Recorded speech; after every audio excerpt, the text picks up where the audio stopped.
Ok. On ne dira pas ce On que c'est parle pas quoi, qui c'est... Bon, oui, on va pas raconter. Hein. Mais à nos enfants. Ouais, Peut-être que dans les archives, ça va rester là-bas et les enfants vont voir après. Ouais. On va déclassifier les archives. Tout à fait. Regarde si vous avez déjà abonné, si c'est pas. Il faut Tu as dormir été tout le temps. déstabilisé Il par faut dormir le tout le matin. réalisateur. Vraiment, je veux les points de suspension d'avant là. Avant, il faut dormir le matin. Voilà, les points Mais de bon, suspension, c'est de savoir si c'est beauté ou santé, astuce. c'est santé. Ok. C'est important. Et on a pensé à la femme ce dimanche. Oui, vous êtes très nombreuses souvent qui vivaient ces instants désagréables avec les mycoses vaginales. Vous savez, souvent ça démange. Vous êtes en public, vous n'arrivez pas à vous Contrôler. à vous contrôler. Vous avez envie de gratter la partie. Il y a des gens autour de vous, vous regardez à gauche, vous regardez à droite, vous ne savez pas ce qu'il faut faire. Et d'autres aussi n'ont pas souvent assez de moyens pour aller à l'hôpital. Et donc, on a pensé cette semaine à trouver quelques petites astuces pour vous, chères dames. Et c'est aussi valable même pour les hommes. Ouais. Pardon. Vous, les hommes aussi peuvent appliquer ces astuces-ci, mais de façon différente. Alors, 3 astuces pour vous soulager des mycoses vaginales. La première astuce, vous aurez besoin de feuilles que vous êtes en train de voir à l'écran. Vous aurez besoin d'une feuille de ricin, d'une feuille de trompette et bien sûr d'une feuille en pois d'engole. Les 3 feuilles, vous les retrouvez au marché. Pour ceux et celles qui ne savent pas où vous pouvez trouver, vous allez chez les mamans qui vendent les remèdes traditionnels là. Ici au marché Bepanda de Blebal, vous trouvez facilement. Au marché central aussi, hein, en allant là où on vend voilà, en allant vers Kouloulou, Oui. là où on vend les jerrycans, Oui. il y a des femmes qui vendent les remèdes tradis là-bas. Je sais pas. Je connais C'est pas. entre Kouloulou et marché central Nord, c'est pas... C'est pas très loin. C'est pas très loin. Là où on vend les jerrycans Si, là. il faut Les filles et savoir, autres, là. parce qu'il faut... on achète les remèdes de la typhoïde, quoi. Exactement, voilà, sénateur. comprendre. Net là-bas, vous avez tout type d'herbe. Vraiment, si vous ne trouvez pas, au marché Dakar, au milieu de la route, là, sur le terre plein là, les mères là sont là, presque au carrefour là. Les mamans là aussi sont là-bas. Donc vous allez demander les 3 feuilles que vous avez vues. Et bien sûr, Et vous avez- la PK14, c'est à quel niveau là-bas? PK14, est-ce qu'à PK14 on vend? Oui, on vend les feuilles au niveau du carrefour. PK14. En allant à Lorbesso. Hein? Voilà. Carrefour en allant à Lorbesso. C'est il y a les important gens qui de vendent donner aussi, ces différentes adresses aux gens Ouais. qui sont dans d'autres quartiers de la ville de Douala. Oui. Bon, à Yaoundé, par exemple, je ne maîtrise pas trop Yaoundé, mais je sais quand même que chez les mamans qui vendent les remèdes tradis, vous trouvez ces feuilles. Donc, pour la première astuce, vous allez prendre dans les 3 feuilles que vous allez mélanger, bouillir dans 1 litre, avec 1 litre d'eau et demi. Ensuite, vous laissez refroidir ou tiédir si vous voulez. C'est pas, vous n'allez pas prendre ça quand c'est trop froid. Une fois que c'est tiède, vous prenez une tasse matin et une tasse le soir pendant 1 semaine. Je reprends, donc vous avez encore les feuilles. Vous avez une feuille de ricin, une feuille de trompette et bien sûr une feuille en pois d'engole, la 3e feuille que vous apercevez. Vous mélangez les 3, vous faites bouillir 1,5 litre d'eau. Ensuite, vous laissez tiédir. Vous prenez un verre le matin, un verre le soir pendant 1 semaine. La deuxième astuce, vous aurez besoin d'une gousse d'ail. Vous aurez également besoin d'un gingembre assez conséquent.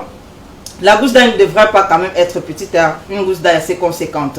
Comme Vous ce qu'on voit là à l'écran. Exactement. Vous allez nettoyer et bien sûr nettoyer aussi le gingembre après que vous l'ayez lavé. Vous allez mélanger les deux et vous allez mixer. Forcément, le jus que vous aurez après avoir mixé sera petit. Donc, il faudra ajouter encore un peu d'eau à l'intérieur. Une fois que vous allez ajouter cette eau-là, vous allez tamiser. Et c'est le jus là que vous viendrez boire. Je précise bien. Quelle quantité d'ailleurs? Maintenant, pour venir boire, sénateur, aussi, il faut préciser que vous allez ajouter du miel et un peu de sel. Ça ne doit pas être salé, un peu de sel. Et quelques cuillerées à café de miel. Et vous allez donc prendre une cuillerée à café avant de manger, chaque matin.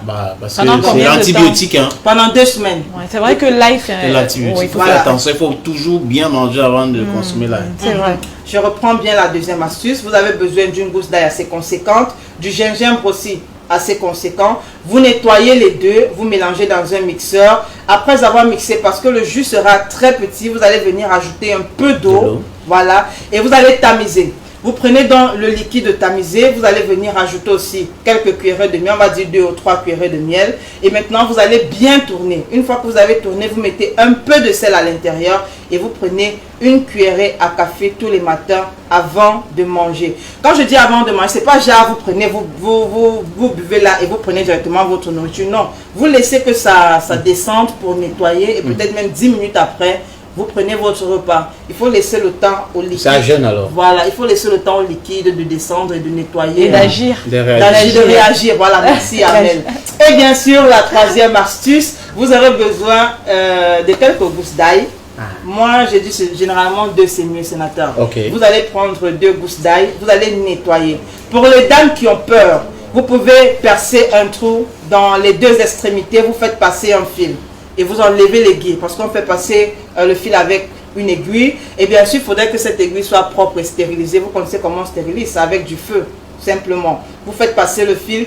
Et bien sûr, le soir, quand vous voulez vous coucher, vous avez déjà fait votre toilette. Vous prenez 7 gousses d'ail, là, ça peut être les 2 que vous avez passé directement. Vous introduisez une fois et vous dormez avec. Comme des ovules. Exactement.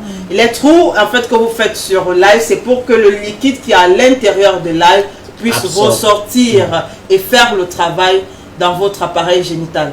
Voilà. Et le matin, donc, pour les dames qui ont peur, vous tirez simplement le fil là et ça va sortir, ça va ressortir avec l'ail. Mais maintenant, pour les dames qui n'ont pas peur, vous mettez simplement sans fil là. Le matin, quand vous allez uriner, ça ressort naturellement. Et maintenant, je disais aussi, ça peut être valable pour les hommes dans la mesure où vous bouillissez ça et vous buvez, ça va venir réagir, ça va vous nettoyer parce que vous ne pouvez pas prendre... Vous ne pouvez pas prendre là, il n'y a pas moyen pour les hommes. Ah, Gaël. Les gars, n'essayez pas, parce que là, c'est compliqué. Faites bouillir simplement quand c'est tiède. Pour les hommes, vous pouvez mélanger quelques gousses d'ail avec du clou de girofle. Oui. Vous faites bouillir. Une fois que c'est tiède, vous ajoutez un peu de miel à l'intérieur. Et vous buvez. Voilà. Pendant 2 semaines, ça va nettoyer, ça va agir à l'intérieur. Merci. Voilà. Thank you so very much, Gaël. Je n'ai jamais apprécié une astuce comme l'astuce d'aujourd'hui. mais c'est important parce que généralement vous êtes quelque part, il y a une dame. Donc elle envoie la main, tu vois, c'est un peu compliqué. Elle va se lever chaque fois pour aller. Et le truc là est bizarre. C'est-à-dire que ça démange, vous grattez, à peine vous avez pris la place, ça recommence.